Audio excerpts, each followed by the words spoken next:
Bien, amigos televidentes, nos acompaña en esta consulta un colaborador desde por allá de los inicios de consulta participativa y que siempre los ha mantenido a todos informados al día sobre todo lo que tiene que ver con los asuntos de las patologías renales y sobre todo de los trasplantes renales, los trasplantes de riñón. Bienvenido a su programa, doctor Ignacio Bengoa.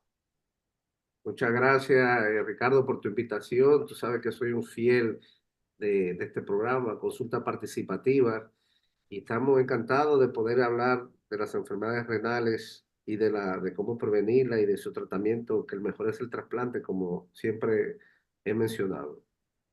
Gracias, doctor. Nosotros supra agradecidos. Sabemos que usted vive montado en una patineta, doctor. Usted tiene una agenda apretada, muchas obligaciones de salud. Pero gracias por concedernos esta consulta porque usted no, nos había abandonado por 2 años. Pero aquí estamos, eso es lo importante. Doctor, vamos a arrancar de una vez con lo que es la mayor preocupación de amigos de consulta y que también de pacientes suyos, y es el asunto de las patologías de riñón y sobre todo de la insuficiencia renal crónica. Díganos. Bueno, Ricardo, mira, la insuficiencia renal crónica es un problema importantísimo de salud, porque según la Organización Mundial de la Salud, se estima que del 10 al 12% de la población del mundo sufre de un estadio de la insuficiencia renal. Eso quiere decir que si en la República Dominicana hay 10 millones de personas, hay 1.200.000 personas caminando con un problema renal y no lo saben, porque esta enfermedad en las primeras etapas de la enfermedad es silente, no da síntomas, ¿no? Por eso es muy importante que ya hablaremos de cómo podemos, la prevención y cómo podemos llegar al diagnóstico. O sea que, fíjate tú, del 10 al 12% de la población del mundo sufre algún grado de insuficiencia renal y más encima, los pacientes que son mayores de 60 años, el 20% sufre de un problema renal. Y si es diabético, todos los diabéticos del mundo, el 45 al 50% sufre de algún problema renal. O sea que fíjate tú qué problema de salud tan importante, de salud pública, es una pandemia, Ricardo. Por eso, vuelvo, insisto, es una enfermedad que no da síntomas, que da síntomas cuando ya la enfermedad está muy avanzada y por lo tanto hay que hacer medidas de prevención. Doctor, pero esos números son unos números que realmente impresionan, son impresionantes. Y máxime cuando usted se refiere a aquello de que casi el 45% de las personas con diabetes padecen una patología renal. Así es, así es. Fíjate que en Estados Unidos, más del 50% de los pacientes, esto son estadísticas de la Organización Mundial de la Salud, como en Estados Unidos se ve muy bien la epidemiología, más del 50% de los pacientes que entraron en diálisis el año pasado en Estados Unidos eran por causa de diabetes. Doctor, pero esto nos llama mucho la atención el asunto de que al igual que la hipertensión, la diabetes a veces son enfermedades silenciosas. Esto de que la insuficiencia crónica, renal crónica, no da síntomas. Esto quiere decir que esta patología no es, aquí tengo insuficiencia renal crónica, sino que tiene etapas, tiene evolución esta patología. Sí, claro, era como comentábamos, se clasifica de etapa 1 hasta la etapa 5, que la etapa 5 es cuando pierde todas las funciones. La etapa 1, la etapa 2 y la etapa 3, el paciente no tiene casi síntomas. Por eso es muy importante, vuelvo y repito, los pacientes, por lo menos hacerse un chequeo anual, ¿no? A la consulta, que se haga, se tome la presión, que se hagan analíticas, que se hagan un examen de orina.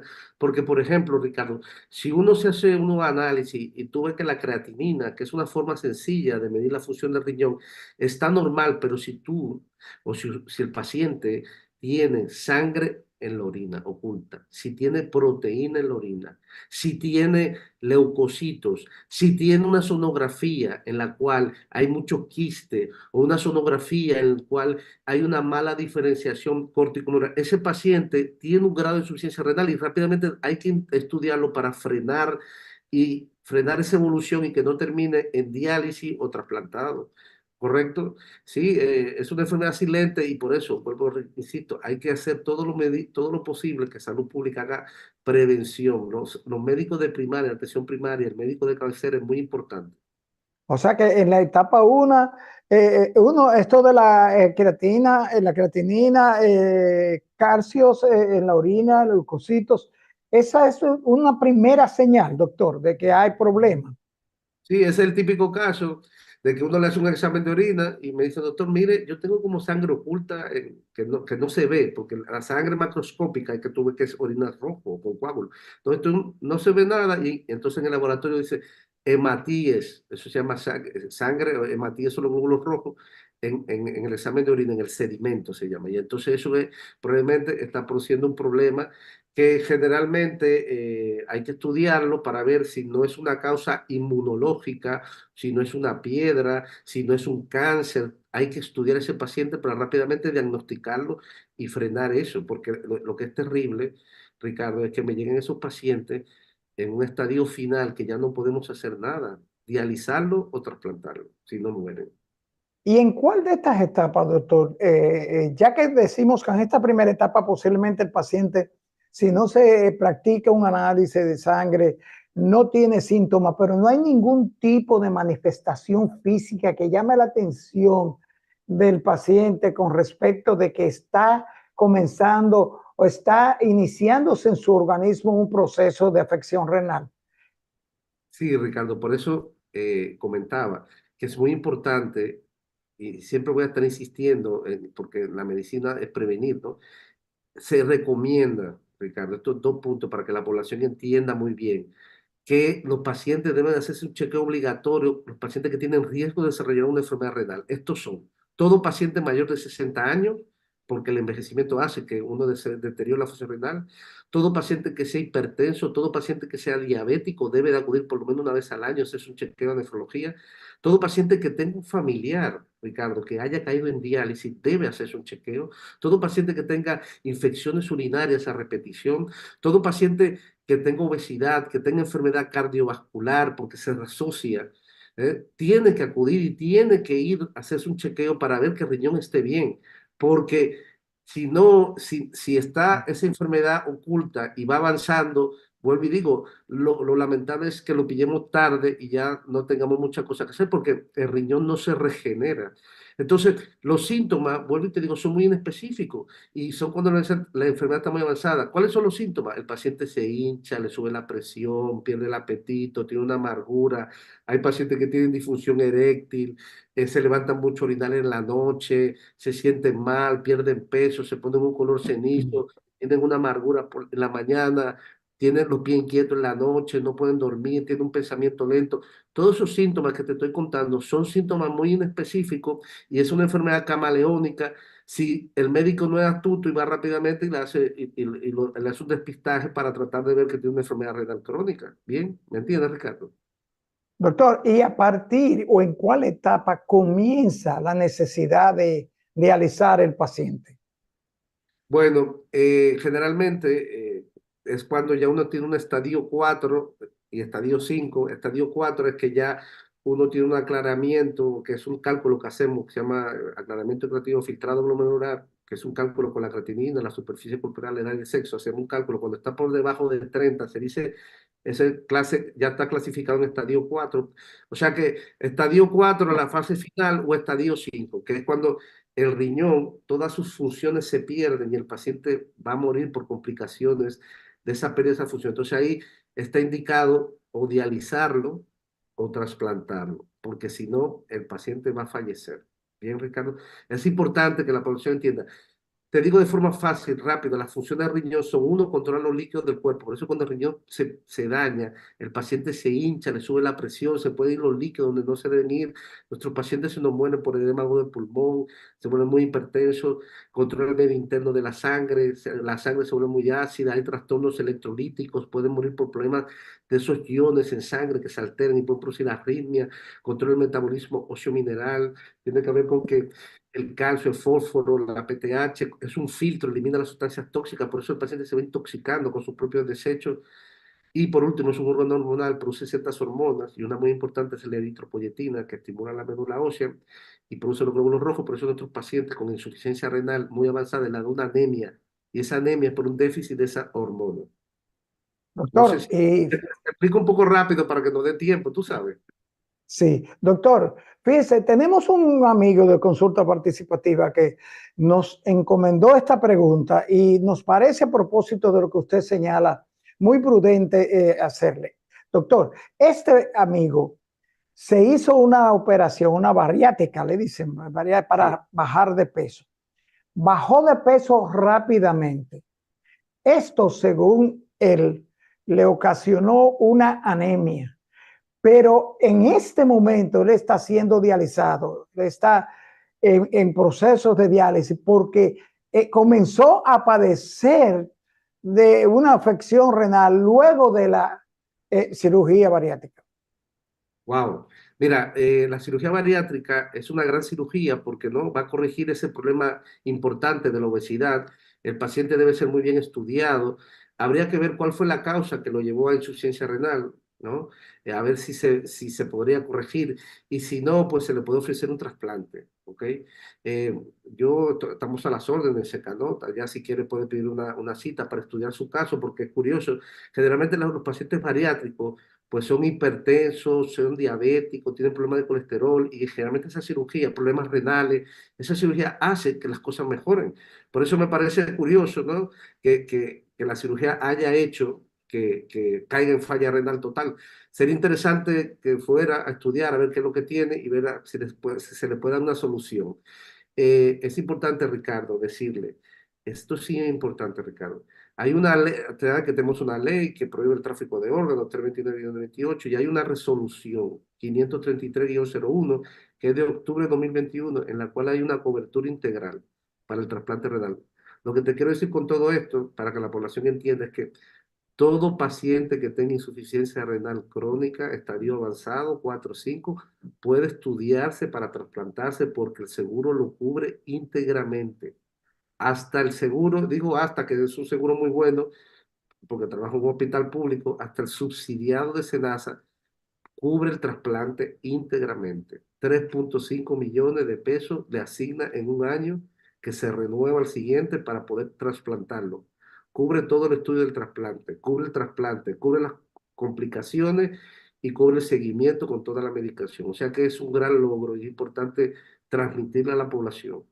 Doctor, importantísimo para esta persona porque el deterioro a nivel renal fue, él dice que en 7 meses y que inclusive ya ha sido indicado que necesita un trasplante renal. O sea que eso es importante. No sé si estará enterado este amigo de consulta participativa de esas coberturas, pero eso es importante que todos los amigos sepan que su seguro, y es por ley, según señala el doctor Bengoa, cubre todos los procesos del trasplante. Doctor, él dijo en su pregunta que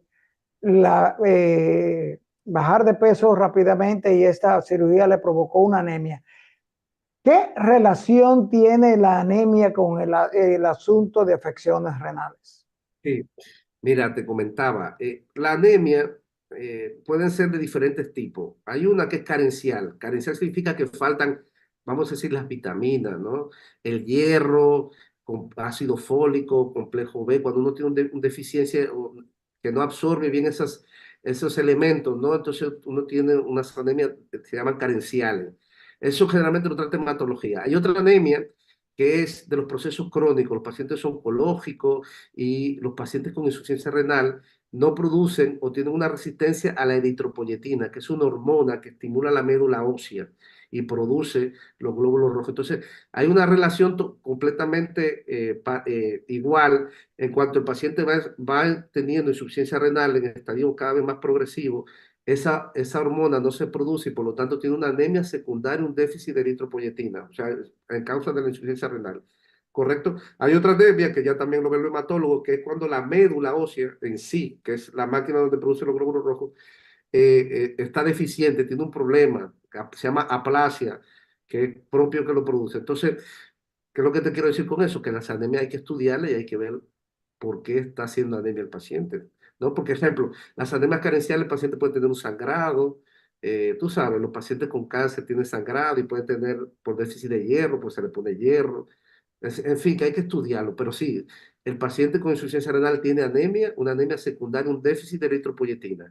Y si tiene un déficit carencial, pues se lo aportamos y con eso mejora la anemia, ¿ok? O sea, doctor, que la anemia sí tiene que ver mucho. Y a propósito de estos pacientes con patologías crónicas, los pacientes con cáncer, doctor, la quimioterapia, los procesos de quimioterapia pueden afectar el riñón. Sí, por supuesto. Esta es otra área de la nefrología que se está desarrollando, la nefrooncología. Sí, el paciente oncológico, fíjate qué duro, es un paciente complejo, ¿no? Con ese proceso tumoral o tanto sólido como líquido, porque también los hematólogos, ¿no? Con los linfomas, la leucemia, sí, necesitan dar terapia, ¿no? Y esas terapias pueden afectar el riñón, claro. Y esa misma enfermedad, por ejemplo, hay una enfermedad que se llama mieloma múltiple, que es una alteración de las células plasmáticas que produce un clon, y esa enfermedad puede dañar el riñón porque se depositan esas cadenas, unas inmunoglobulinas que se producen y pueden dañar el riñón. Y hay otras enfermedades que sí que afectan el riñón. Por eso es muy importante el manejo multidisciplinario. O sea que yo también trabajo en el INCAR, allá hay un equipo maravilloso que trabajamos en equipo para poder sacar esos pacientes adelante, ¿no? Sí, son pacientes complejos, deben de tener un seguimiento estrecho y un equipo multidisciplinario para poder el éxito. Pero recordar que los cánceres, hay que ir rápido y hay que tratarlo, porque si no la enfermedad te vence y te gana. Entonces hay que tratarlo.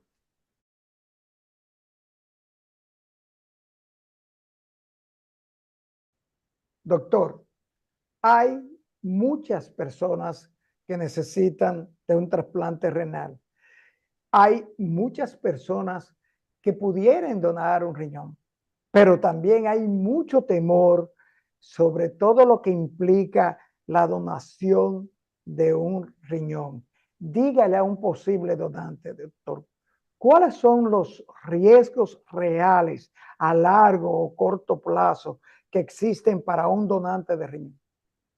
Bueno, mire, para ser un donante vivo, según la ley, tiene que ser una donación voluntaria, por amor, que no puede haber mediación ni coerción, porque si no sería tráfico de órganos. La ley dice que debe de ser mayor de edad y compatible desde el punto de vista del grupo sanguíneo. Eso es, en sentido general, cuando viene una persona y trae un familiar o alguien que lo ama, que le quiere donar. Esos primeros requisitos son esos.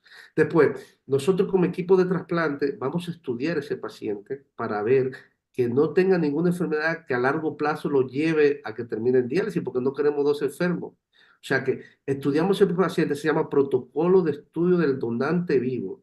A ese estudio lo que hacemos es ver que esté sano completamente. Sano completamente significa, Ricardo, que no sea hipertenso, que no sea diabético, que no tenga obesidad, que no tenga piedra en los riñones, que no tenga sangre en la orina, que sea un paciente completamente sano, que el hecho de que él quiera darle vida a su familiar o a su ser amado, ¿no? Ese paciente va a hacer su vida normal, ¿correcto? Uno puede nacer con un riñón y hacer su vida normal totalmente. Yo he tenido pacientes que vienen y porque le hacen una sonografía, tienen un solo riñón y todos los análisis están bien. Ahora, bien, ¿qué complicaciones pueden haber? Bueno, las complicaciones típicas de una cirugía, se puede infectar, puede haber un sangrado, pero son pacientes sanos que deben de ir todo bien. Un paciente que dona a las 72 horas está en su casa, porque es una persona sana. Ahora, nosotros sí le daremos seguimiento para toda la vida. Te digo esto tan curioso, Ricardo, que como nosotros le damos seguimiento para toda la vida al paciente, y un paciente sano, los pacientes que donan, primero que se sienten más felices en la vida porque ayudaron a alguien que aman, y se sienten como que ayudaron, hicieron algo en la vida, caen menos en insuficiencia renal que la población general. Bien, las mujeres, eso sí digo, siempre le pregunto si quieren tener más hijos, tienen una mayor incidencia de preeclampsia, un poquito más alta, yo siempre se lo digo, si se quieren embarazar, las recomendaciones son después de la donación esperar 2 años por un tema de la cicatrización para poder embarazarse, pero sí que se pueden embarazar y sí que pueden tener sus hijos. Yo he tenido donantes que han tenido sus hijos perfectamente. No sé si con eso te respondo un poco tu pregunta, Ricardo. O sea, doctor, que mire qué importante eso. Yo voy a donar un riñón, dono mi riñón y yo voy a tener una vida normal. No es cierto que ya yo soy un candidato seguro a sufrir, a padecer insuficiencia renal porque doné un riñón y me quedé con un solo. Eso no es cierto. No, lo estudiamos. Nosotros, en nuestro equipo en Secado somos muy estrictos, tú sabes. Yo a veces tengo esos temas con los padres, porque los papás son muy apegados a los hijos, tú sabes, la mamá, doctor, quiero darle, pero señora, si usted es hipertensa, no puede donar porque va a terminar, ¿sabes? Eso es un riesgo para desarrollar insuficiencia renal. Somos muy estrictos en ese sentido porque no queremos dos pacientes. Pero mire, eso es lo más grande en la vida, cuando tú le das vida a otro paciente. O sea, una persona, doctor, he vuelto a vivir. En ese mismo tenor, doctor, ¿quiénes son? ¿Quién puede donar un riñón? ¿A qué edad se puede donar un riñón? Bien, como comentábamos, si es donante vivo, tiene que ser mayor de edad y la edad no contraindica la donación, porque nosotros lo estudiamos, una persona de 70 años, si está bien y se ha cuidado y le hacemos los análisis, podría donar. Fíjate, yo me formé en España, hice todo lo de trasplante y la nefrología en España, y allá tú sabes que los papás son padres mayores, y entonces cuando quieren donar a los hijos ya tienen, son muy mayores. Y entonces es el trasplante más frecuente de donante vivo, porque allá se hace mucho trasplante cadavérico, pero generalmente los padres, bueno, ven a su hijo que tiene 40 años, él tiene 70 y le dona, y el trasplante va maravilloso, ¿ok?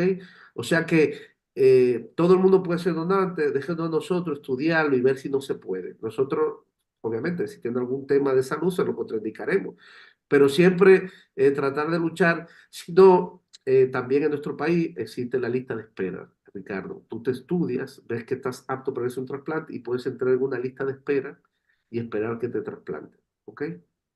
Okay. O sea, no hay riesgo de pérdida de vida porque doné riñón ni durante la cirugía ni post cirugía. Específicamente por la falta de riñón, yo no voy a morir por falta de mi riñón. No, vamos a ver, Carlos. Claro, toda cirugía tiene su riesgo. Hay lo que se llama riesgo quirúrgico. Eso, todo el mundo tiene un riesgo que va a quirófano. Eso no se puede quitar, pero es un paciente sano que debe de ir todo bien. Tú sabes, Ricardo. ¿Qué posibilidad tiene de que termine en diálisis? Bueno, si se cuida, si sigue las recomendaciones, la probabilidad es mucho menor que la población general.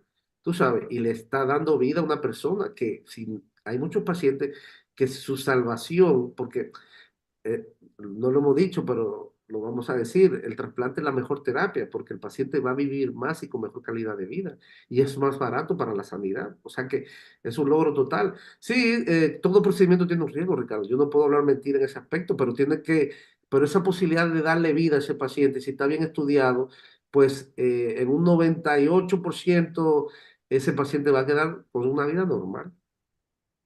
Doctor, como decía un paciente suyo que me pidió que le diera un mensaje que ya le di fuera del aire, en cuanto al receptor se refiere, ¿cuánto tarda en empezar a funcionar el riñón en el receptor, doctor?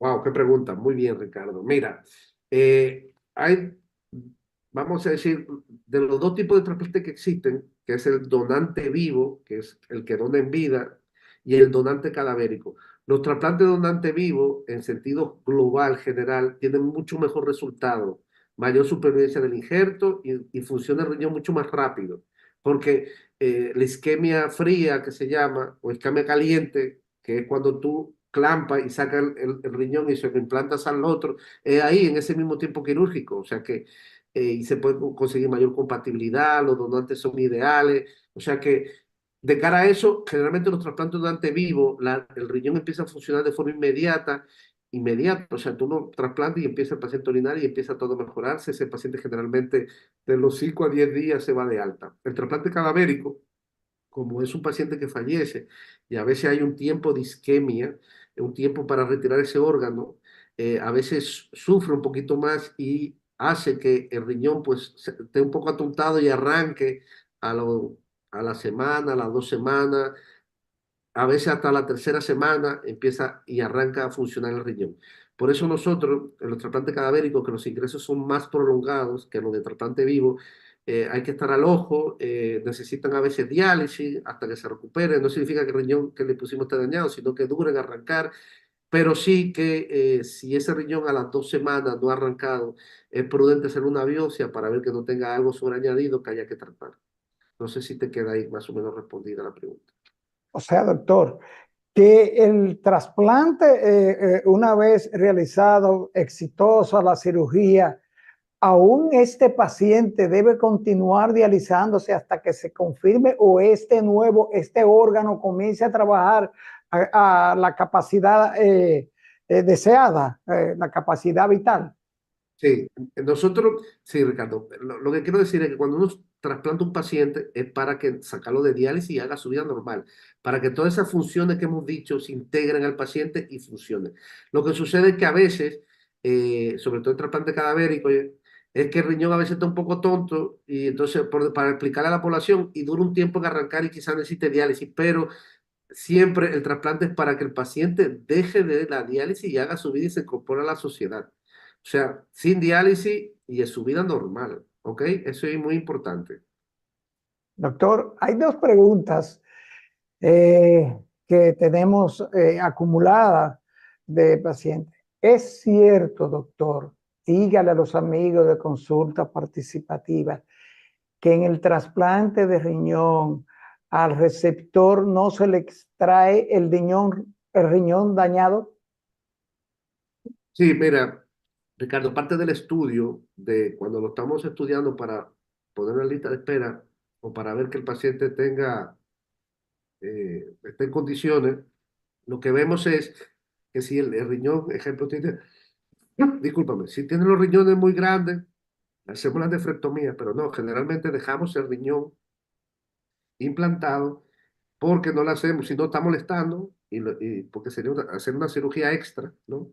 Y lo trasplantamos con su riñón ahí y se lo dejamos, ¿ok? Dejar el riñón dañado dentro del organismo no conllevaría, no hay riesgo de que este riñón se necrose, cause problemas orgánicos.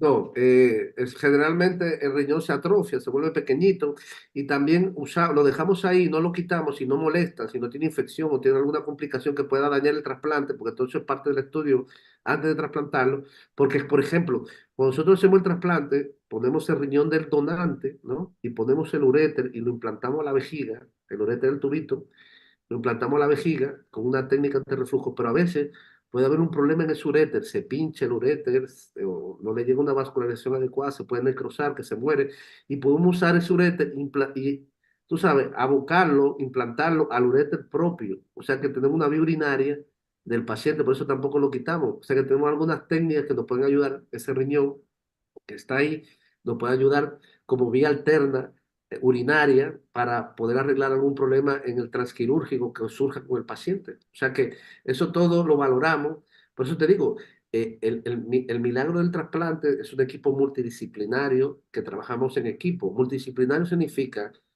cirujano de trasplante, urólogo de trasplante, nefrólogo de trasplante, anestesiólogo de trasplante, infectólogo de trasplante, cardiólogo de trasplante, psicólogo de trasplante. O sea, somos un equipo para lograr el éxito porque son pacientes complejos, ¿ok? ¿Hasta qué edad se puede hacer un trasplante en un paciente receptor? Muy bien, Ricardo. ¿Qué pregunta? Excelente. No hay edad. Esto es muy importante. No hay edad para recibir un trasplante. Si usted tiene, por eso en el estudio que nosotros hacemos, es para ver si usted está en condiciones, porque mira, Ricardo, un paciente que tenga 75 años o 80 años, que está recibiendo diálisis, que es una terapia agresiva, extracorpórea, que va a una unidad 3 veces a la semana, 4 horas, sentarse en una máquina y aguanta eso cada 48 horas. Pues yo le digo a ese señor, pero venga, vamos a estudiarlo, vamos a ver que no tenga ninguna contraindicación para trasplantarse y vamos a trasplantarlo y usted para que vuelva a hacer su vida normal y se quede con su nieto y viaje y goce de la vida, que de eso se trata, calidad de vida. sea, no hay edad para el receptor y para el donante. El donante es lo mismo, te digo, lo estudiamos, se dice que después de los 70 años, pero yo te digo que hemos tenido donantes mayores, añosos, tú sabes. Nosotros lo estudiamos, yo creo que ahora mismo no existe una contraindicación. Tenemos la ventaja, Ricardo, que cuando vemos que un riñón es muy añoso o tuvo algún problema, le podemos hacer una biopsia, ¿no? Tenemos esa capacidad en el país, hacemos una biopsia y según los criterios podemos decidir si ese riñón es válido o no, tú sabes. Hacemos las cosas de forma científica. Y no que no lo hemos inventado nosotros, eso está en los protocolos, lo que hacen en el mundo del trasplante. Bien. O sea que tenemos soluciones. Yo siempre le digo al paciente de diálisis que no se desanimen, que hagan las cosas rápido, que entre más tiempo en diálisis la evolución es peor en cuanto a su vida, en cuanto a la posibilidad de trasplantarse, estudiarse rápido, de que uno está en insuficiencia renal crónica en diálisis, rápidamente estudiarse para trasplantarse. Es más, Ricardo, uno puede llegar a trasplantarse antes de iniciar diálisis, que esa sería la mejor de todas las opciones, pero tendría que ser con un trasplante donante vivo. Se llama trasplante preventivo, que cuando yo veo que el paciente ya lamentablemente va para diálisis, yo le digo, mire, podemos trasplantarlo. Usted tiene alguien que le crea nada, vamos a hacer las cosas rápido y lo trasplantamos. Yo he logrado algunos cuantos y esos trasplantes van maravillosos.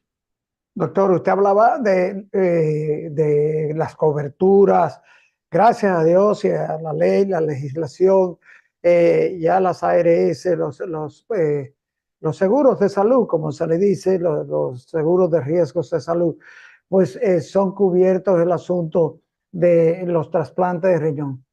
Pero ¿y la lista de espera? ¿Cómo estamos en nuestro país, doctor, en el asunto de conseguir el donante? ¿Cuál es la expectativa real, la esperanza real de una persona que está esperando un donante? Bueno, mira, Ricardo, se hacen esfuerzos agigantados, ¿no? Cada día estamos volviendo a la realidad que estamos en el 2019, que fue la época que más trasplantes hicimos, llegamos a hacer 86 trasplantes, después cayó la pandemia, ¿se acuerda? Llegamos a hacer 28, 2020, después 45, 2021, 2023. 2022, perdón, 61, y ya el año pasado hicimos 79 trasplantes, o sea que vamos mejorando, ¿correcto? Eh, la lista de espera, sí, hay más de 370 pacientes en lista de espera. Deberíamos tener más, ¿no? Porque fíjate que según estos son datos de la Sociedad Dominicana de Nefrología, tenemos aproximadamente 5.000 pacientes recibiendo hemodiálisis o diálisis peritoneal, ¿correcto? 5.000 pacientes, fíjate, y si tenemos 370, que tenemos que, estos pacientes deben exigir que se los manden a los hospitales trasplantadores porque es la mejor terapia.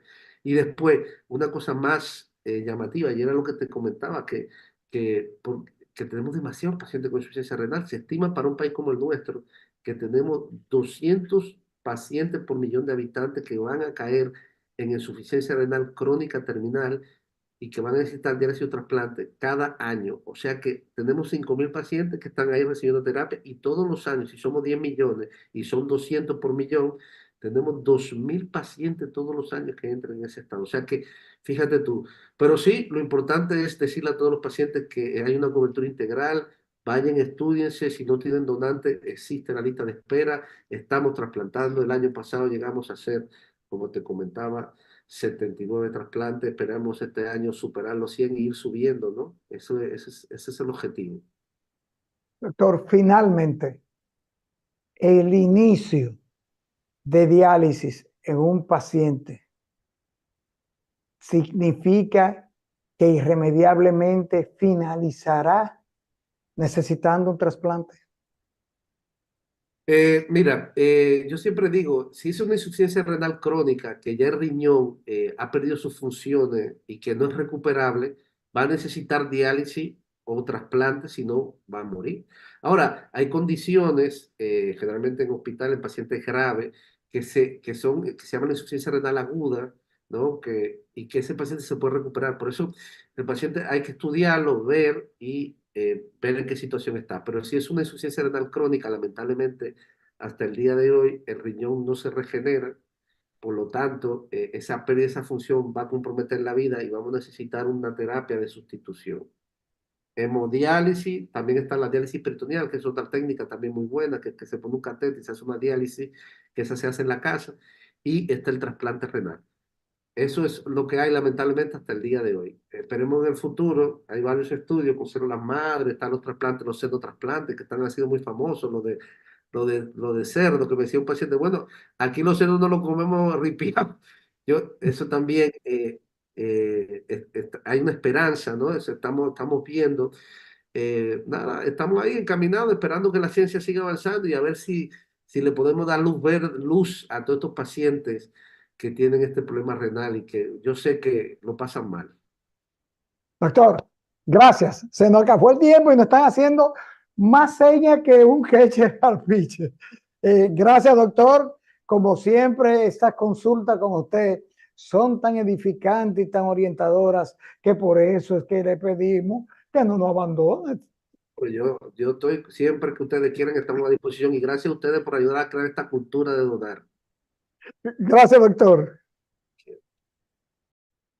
Amigos, gracias por acompañarnos en esta consulta con el doctor Ignacio Bengoa, nefrólogo, trasplantólogo, donde estuvimos conociendo sobre todo lo que tiene que ver con las patologías y los trasplantes renales. Amigos, nos vemos en la próxima consulta.